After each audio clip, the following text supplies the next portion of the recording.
What's going on today, Dallas Mavericks fans and MFFLs all over the place? Obviously, today the Dallas Mavericks, it's time to talk about the Dallas Mavericks taking full control and advantage of a team last night in the Utah Jazz. Final score, Dallas Mavericks 147, the Utah Jazz 97. You heard that right. 147-97. The Dallas Mavericks defeated the Utah Jazz by a total of 50 points. This was a game that got out of hand earlier on just because we're going to talk about exactly a player that we know, of course, generational. Luka Doncic, a 40-point triple-double last night. And obviously, again, last night, he also becomes the first player in NBA history to have a 25-plus point triple-double by the half. In the first half, by halftime, Luka Doncic had 29 points, a triple-double of that variety. So we're talking about a player that took full control of a game. Obviously, we're trying to get the Dallas Mavericks back on track. This is a team that's kind of teetered off a little bit over the last 10 games. I believe the Dallas Mavericks are sitting at it with a record of 4-6 over the last 10. But fortunately for the Dallas Mavericks themselves, I'm going to say the Western Conference this year in the NBA is kind of completely log-jammed so far. We're talking about teams sitting at the top 2 seeds. The Minnesota Timberwolves in the first seed, for the Western Conference, and the Oklahoma City Thunder sitting in the 2nd seed right now. Obviously, the Denver Nuggets are right there. Also, the Dallas Mavericks sitting in 4th right now. So this is pretty much going to be a battle to the end, I'm going to say, because we do know teams like the Phoenix Suns, teams like the Los Angeles Lakers potentially could find themselves back in the mix. We're talking about a couple trade pieces here and there, which I believe the Dallas Mavericks as a franchise are still very well in range for. Again, making another splash move. And again, it doesn't have to be splash player as if you're bringing in a superstar, but somebody that's going to pretty much help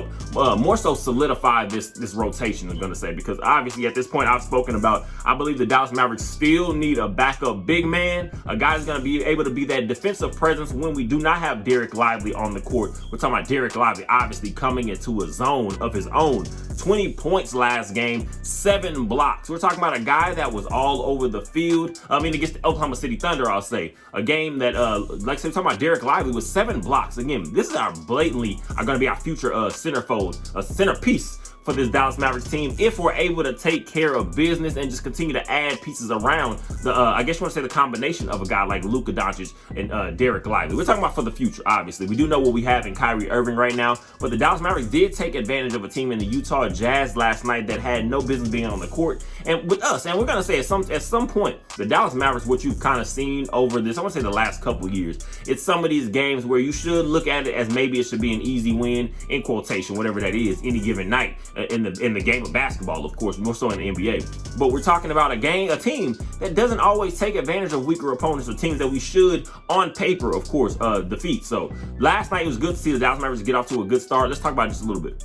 Once again, the Dallas Mavericks did defeat the Utah Jazz, the 7-14 Utah Jazz. Final score, Dallas 147, Utah 97, to move the Dallas Mavericks up to 12-8. 4th in the Western Conference as of right now, sitting just behind the Minnesota Timberwolves, Oklahoma City Thunder, and Denver Nuggets. Of course, obviously, the Phoenix Suns, the Lakers, teams like that still right around the same corner. So the Dallas Mavericks have got to start to show themselves that they can be more consistent. Obviously, early on to start this season, the Dallas Mavericks got off to a nice, solid start. Again, just putting this team just on the right track to have greater goals potentially for this season, depending on, again, if guys are going to play up to their potential or what we're expecting from them, or just, again, adding another few key pieces maybe in the trade. I guess you want to trade the trade route before the trade deadline hits this season. The Dallas Mavericks still have put themselves in a nice position, but again, obviously over the last 10 games, the Dallas Mavericks are sitting with a record of 4-6. Just some inconsistency, whether it's due to just some injuries, whether it's just due to guys not playing up to their ability at certain stretches in this early season. Obviously, again, talking about the Utah Jazz, they are I guess you want to say void, not completely of talent, but they do not have the same pieces. Again, Colin Sexton coming off the bench now that they acquired from the Cleveland Cavaliers not too long ago.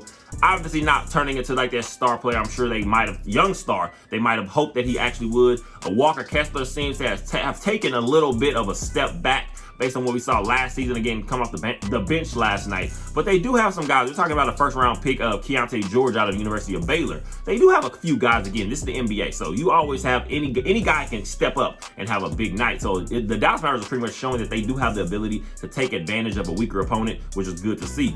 Obviously, last night, we did not have Grant Williams, also did not have Josh Green, just dealing with some minor injuries. Again, though these are also a couple guys that have kind of been up and down. Grant Williams especially. Lately, the the shot is not falling. The defense is not where, I guess you want to say where it seemed to be early on to start the season. But again, it's a long season. You're trying to get guys still comfortable in their roles specifically. But Derrick Jones Jr., a guy last night scores 12 points. It wasn't anything explosive. I think we've seen him score a little bit more in games this season alone. But Derrick Jones Jr. just continuing to bring that athleticism, that intensity, again, just that hustle mentality. You love to see guys like that that are just working their behinds off and getting after, because again, we see Derrick Jones Jr., that three-point shot is starting to look a little bit more consistent. And again, just being able to have certain spots that you do have guys like Derrick Jones Jr., if a play breaks down, he can drive to the rim and get something off the dribble. Also, just showing that when you're playing with the Luka Doncic, Kyrie Irving level talent, you're obviously going to be able to get some wide open three-point looks. So if you're able to knock these down consistently, you're going to be good to go. And so again, Derrick Jones Jr. is one of those guys, X-Factor MVP type players for this team early on in this season. Also, Dante Exum scores 5 points, also steps into the starting lineup last night, again, missing a couple guys. Dante Exum is one of those players that it doesn't even always show up on the stat sheet. He's gonna have a big impact on most of these games just off of the ability that he does have. Again, we're talking about potentially being that third ball handler for this team. We do also know when we're looking at certain guys like that, where Dante Exum, what he shows is what he shows. And I'm gonna call it a much better Frank Ntilikina from what we were expecting on this team. Again, a guy that's gonna be coming and be crafty, just kind of pick his spots. He's done a much better job of I guess you want to say, of that role itself. So, and just knowing, again, Dante Exum is still kind of one of those guys. Yeah, I guess you want to call him maybe a Swiss Army knife, because he can do a little bit of a lot of things, especially more so. When you're watching him on the court, Dante Exum, just what he brings in the attacking the rim at certain points, and just continuing to keep our offense aggressive. When you don't have a Luka or a Kyrie on the court, it's just a nice little addition to this team, especially in light of losing a guy like Spencer Dinwiddie, who helped us to the Western Conference Finals a couple years ago. So just being able to add something in there, and even at certain just small stretches of games, that's just a big piece for the Dallas Mavericks. And Dereck Lively, the rookie for the Dallas Mavericks, a standout rookie, I'm going to call him, for the Dallas Mavericks. In 24 minutes last night, nothing gaudy numbers rebounding wise. I believe 4 rebounds, 10 points, another 2 blocks. Again, the defensive presence that this young kid is showing is crazy, because again, he has been likened to I guess you want to say a mentality and a type of potential player like a Tyson Chandler. But to me personally, I believe he can be much better, because what we're seeing just early on, still talking about a 19-year-old kid, you're watching Dereck Lively, you can tell the Dallas Mavericks are getting him more involved offensively, and that's gonna just pretty much, to me, open up nothing but unlock another just part of this offense, and to me, just gonna make this team even much stronger, because we've already seen early on in the season, Dereck Lively is a nice passer from the big man position, a solid at least, a guy that's gonna be able to hit the open man. So if you're using him a little bit more, especially talking about from the free throw line in, Dereck Lively is gonna be a guy that you're gonna be looking up and asking, potentially, and again, I'm gonna say defensive player of the year type potential later on in his career. Again, we're talking about a guy that just had 7 blocks against the Oklahoma City Thunder, and that almost comeback, that tragic almost 30-point, being down 30 points and almost come back to win that game. This is one of those teams, again, you're going to be able to see Dereck Lively get his opportunities, because the Dallas Mavericks, again, are void of another defensive presence behind him. The White Powell's not going to bring that same thing. Obviously, Richaun Holmes is still not going to bring that much, I guess, and I want to see Richaun Holmes get a little bit more playing time, but Richaun Holmes is obviously not that defensive presence that a Dereck Lively is either. So we're going to be able to hopefully add another piece. But Dereck Lively last night, I believe he's plus 26 in the plus minus. Again, just showing impact in many different ways. And Dereck Lively, again, that's going to be a guy that we're going to be, hopefully, can be a long-time staple for the Dallas Mavericks going forward.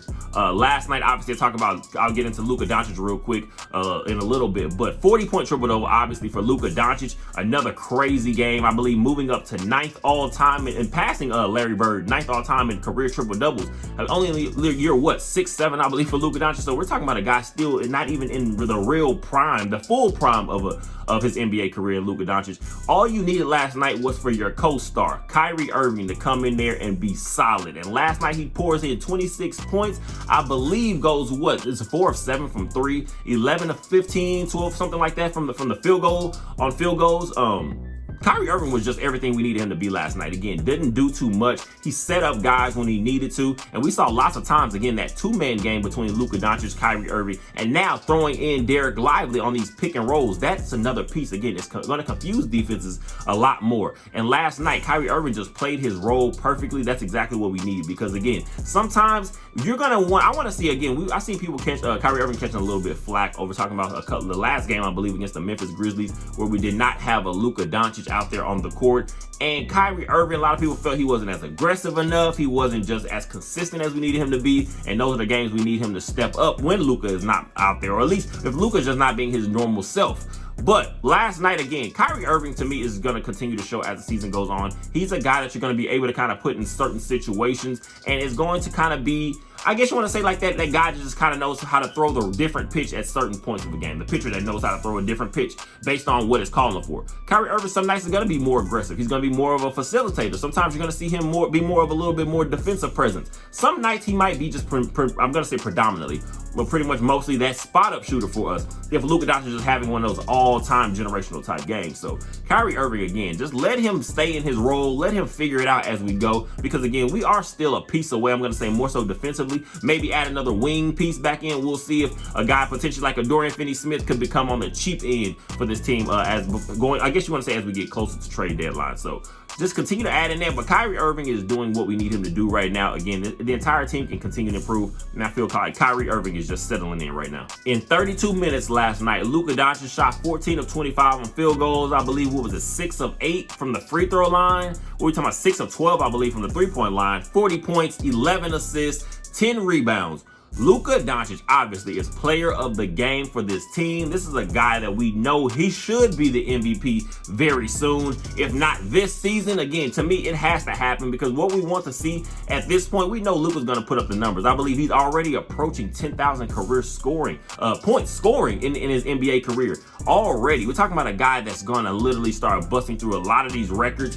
But what we want to see is postseason success, because Luka Doncic, the level of player that he is, it's on the front office, the ownership groups, whoever that may be, to continue to put the best teams forward for Luka Doncic. You cannot waste this potential. This is a guy that you're not going to see too many of in your lifetime. So continue to add some pieces around this. But Luka Doncic, there's not much to be said. We see him, again, shooting a little bit better. Again, we're talking about from the free throw line. Recently, it is still wavering here and there. But Luka Doncic, if we can get him to an 80% consistent 80% free throw shooter, Luka Doncic would go up even another level. This is a guy the NBA has not seen for a while, and probably won't see again for a long while after. So continue to enjoy what we have. Continue to, again, to appreciate what he does give. And what we're talking about now, Luka Doncic is a player that's showing more intent on the defensive end of the ball. That's what we kind of been asking for over the last few years. Obviously, Luka Doncic has not always been even predominantly just, I want to say, solid defender, because sometimes, again, whether it's because you're carrying a lot of the load offensively, whether it's because, again, you can just kind of find yourself checking out if you're knowing you're doing a lot on the other end,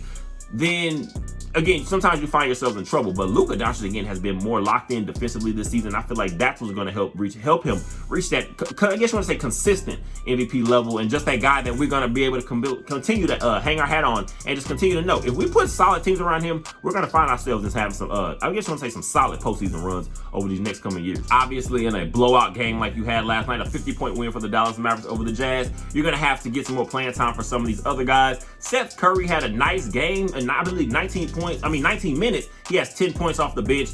We talk about Tim Hardaway Jr. We already know in about 23 minutes of playing time. Tim Hardaway Jr. 17 off the bench, 5 of 14. Not crazy efficient, but it was a Tim Hardaway Jr. game. He's going to come in there and look to get buckets. We know what that is. So that's good to just be able to see the ball continue to fall through the rim for players like that. Obviously, also Jaden Hardy last night in 8 minutes, I believe 8 points or a point a minute. Omax Prosper, a guy I'm very excited about, because some people, again, maybe we're starting to kick the tires on, okay, maybe we can look to go in a different direction because he's not progressing, I guess, or he's not, I guess you want to say, you were seeing just the results as early as some people were, maybe I want to say unnecessarily hoping for earlier on. Again, I hopped on the Omax Prosper train very early, going through from the draft to training camp to preseason games and with summer league and all that stuff too. I hopped on the Omax Prosper train, but again, we have to let kids like this develop, because if you're just watching his gameplay, he has the ability to be a generational, and I'm saying generational lightly, but I'm talking about a guy that just has that level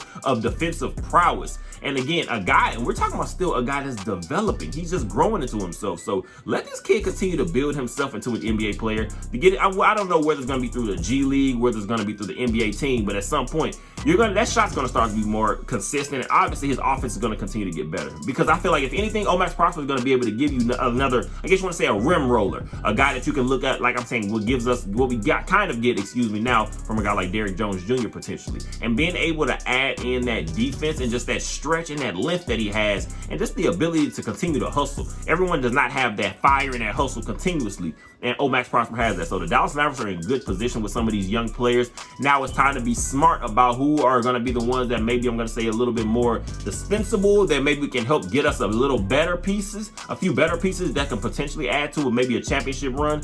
But guys like Max Prosper, I want to hang on to as long as possible, because again, adding it to the mix where we're already getting from a young guy like Derek Lively, the Mavericks' future could be in for a nice ride. The 4th seed in the Western Conference, Dallas Mavericks, sitting with a record of 12-8, will face off against the 6-14 Portland Trailblazers on Friday. So now hopefully that's another win for the Dallas Mavericks. Again, a team that you should go out there and take advantage of as early as possible. They do obviously have top 3 pick, I believe, Scoot Henderson coming off the bench as of right now. Anthony Simons, again, a young player, Shaedon Sharpe. They have some young players that can, again, put the ball in the bucket on this NBA level. So the Dallas Mavericks are going to have to come in there ready, hopefully go in there and take advantage of some of these younger, I guess you want to say younger and maybe potentially weaker teams. Again, the Dallas Mavericks are still in a nice space, sitting at the 4th seed right now. So just continue to get better, continue to add some guys back in. We're talking about hopefully get some guys healthy, Josh Green and Grant Williams, hopefully way sooner rather than later, and continue to, again, kick around that idea, just bringing in an extra defensive big, someone that's going to come here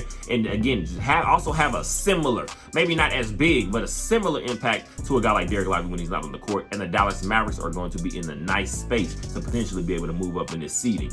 As always, I appreciate you guys for all the support. Go ahead and like, comment, subscribe, and again, definitely throw your comments in. I want to know what you guys think, the state of the Dallas Mavericks in general as a franchise. I love to see you guys' opinions and see you guys' thoughts laid out. So I appreciate you guys, like I said, for all the support. And as always, go Mavs.